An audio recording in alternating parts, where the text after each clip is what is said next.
Have no need to fight tonight.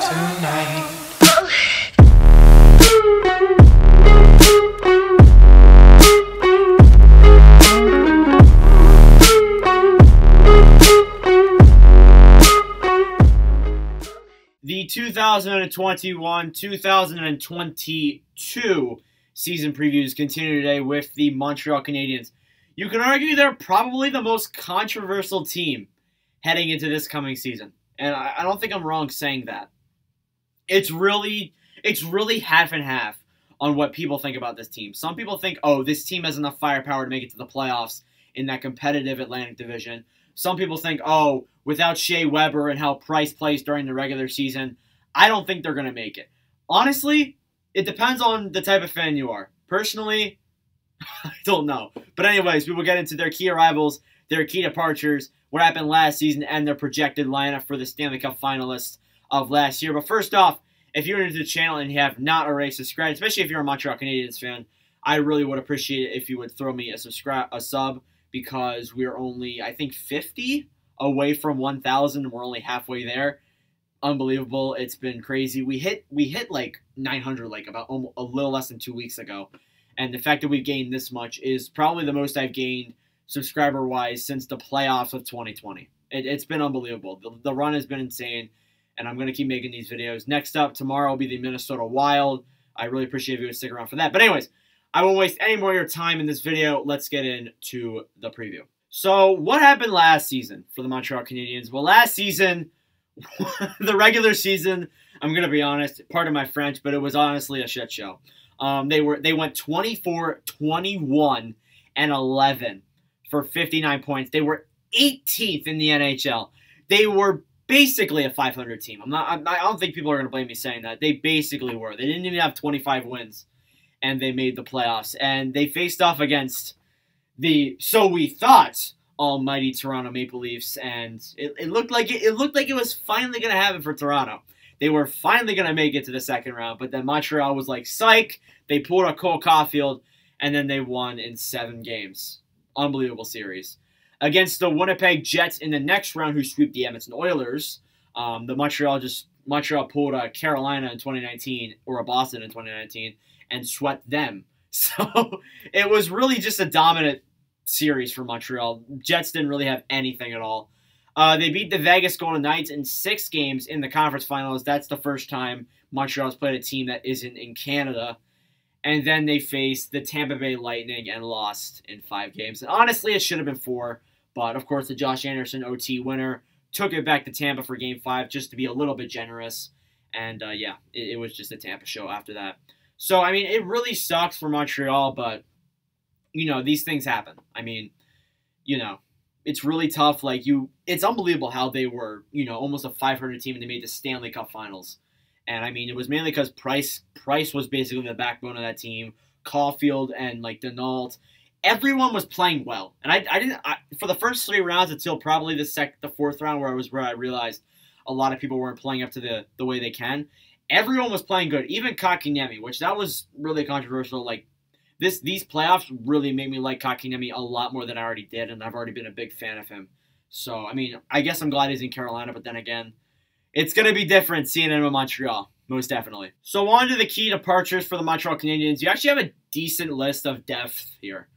They lost Cale Fleury to the Seattle Kraken, and, yeah, I mean, Cale Fleury, a solid defenseman, never really got time in that Montreal blue line. I think now that Shea Weber's out, probably, but, you know, now he's in Seattle, of course. They lost Thomas Tatar to free agency. Of course, he went over to go sign with the New Jersey Devils. We covered their preview a couple days ago, by the way. We also lost Philip Danault, which was a big center. That really hurt their center core. Of course, he went to the Los Angeles Kings. We'll be covering them in about 2 days, couple days. Maybe a little bit more, maybe a little bit less. They also lost Corey Perry. He went off to free agency and signed with the Tampa Bay Lightning. They also lost Eric Stahl, who, of course, has not signed with the team yet. John Merrill, to my knowledge, hasn't signed with the team yet. And Eric Gustafsson as well, who also hasn't signed with the team yet. So, a lot of depth guys there.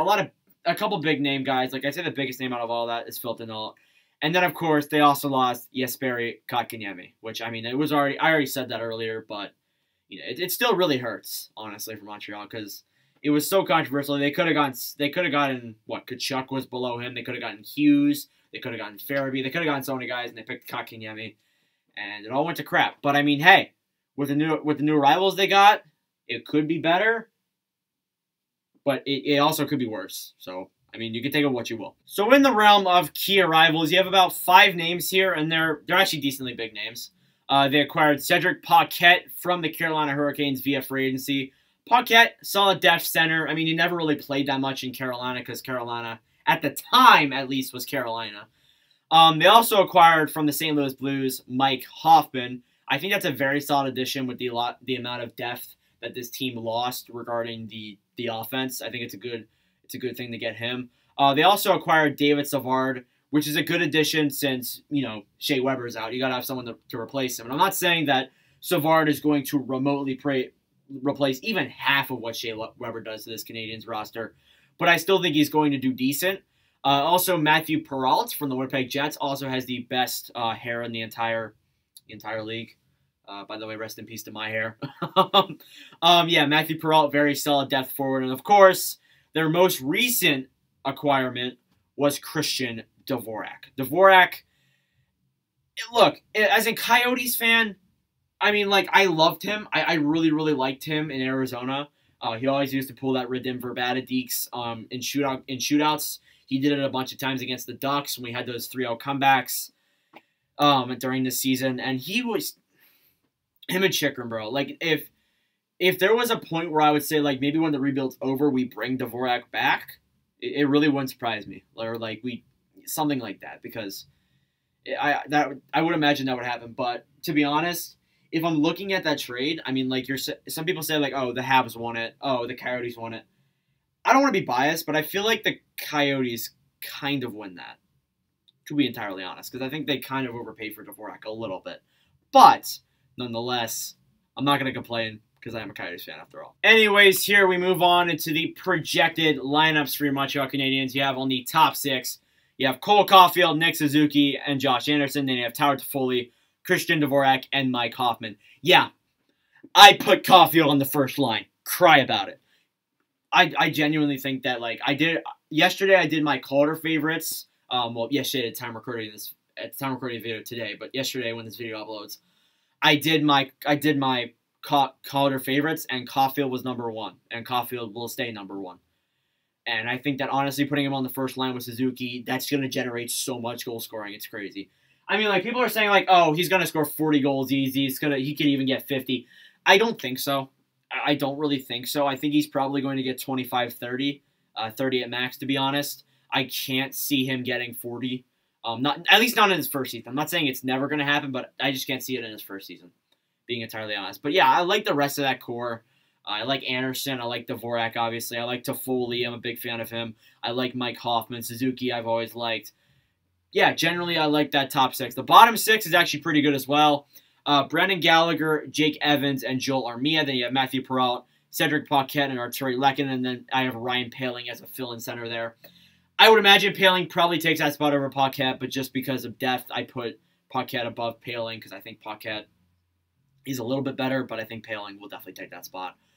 But I like that bottom 6. Gallagher and Armia, I've liked Armia, or I thought Armia played very solid in the playoffs. Evans, we didn't get to see him play because Mark Scheifele killed him.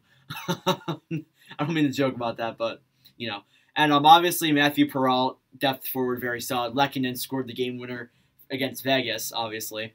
So, yeah, I find that pretty solid in the bottom 6. As for the blue line, I'm kind of a big fan of it. I'm kind of not a big fan of it. I don't know how I feel about this. Then you have Ben Sherrod and Jeff Petrie as your first pairing. Joel Edmondson and David Savard as your second pairing. Brett Kulak and Alexander Romanov as your third pairing. Then you have Weidman as a fill-in guy. Now, that was just by the projected cap-friendly lineup. I would look at this and I say, Edmondson, probably first pairing. Petrie's probably going to stay first pairing. You can move Savard up, maybe, but it really depends on how you look at that. I think Edmondson probably gets first pairing, to be genuinely honest with you. And obviously that third pairing of Romanov-Kulak, Romanov will probably get moved up to the second pairing if Petrie plays bad. They'll get chances most definitely. And as for the goaltending, you have Carey Price and Jake Allen. I like that goaltending. I don't have a problem with that at all. Price is Price. Allen is Allen. We'll just leave it at that.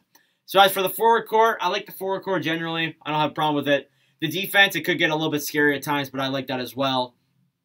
And obviously the goaltending is the goaltending, of course. And now on to the final question, and probably the biggest question facing this Montreal Canadiens team. Do they make the playoffs? As I said at the beginning, it really depends on what type of fan you are and what you think of this team. I think they could. I'm not saying that they can't. They 100% can't. They 100% could. But I look at that division, and I just look at how many teams there are. Like, there's Boston, there's Toronto, there's Tampa, there's, I'm missing a team, there's Florida. There's a couple of the teams in that division that I think are going to be solid this season. And then there's, like, Ottawa, Detroit, Buffalo, and then there's, of course, Montreal. But, I mean, Buffalo's probably going to miss. Buffalo's definitely going to miss. Detroit, probably. Ottawa, possible. But you got to take into play that the Metro exists. The Metro is also really competitive, too. So, yeah. So, you know, we'll see what happens, honestly. I'm not going to give my opinion on if they make it or not. I think they can, but I'm really optimistic on what they're going to do. And I still see them as cup contenders. No doubt in my mind. Even without Weber, I still see them as cup contenders. I called it in the last preview. I said it in the 2021 preview. I said, not going to lie, the Habs are kind of looking like cup contenders. They made the cup finals. I am right about everything. Anyways, thank you for watching. Price I really do appreciate it. If you guys could subscribe, it would mean the world to me. And yeah, thank you for watching, and I will see you guys in the next video. Adios.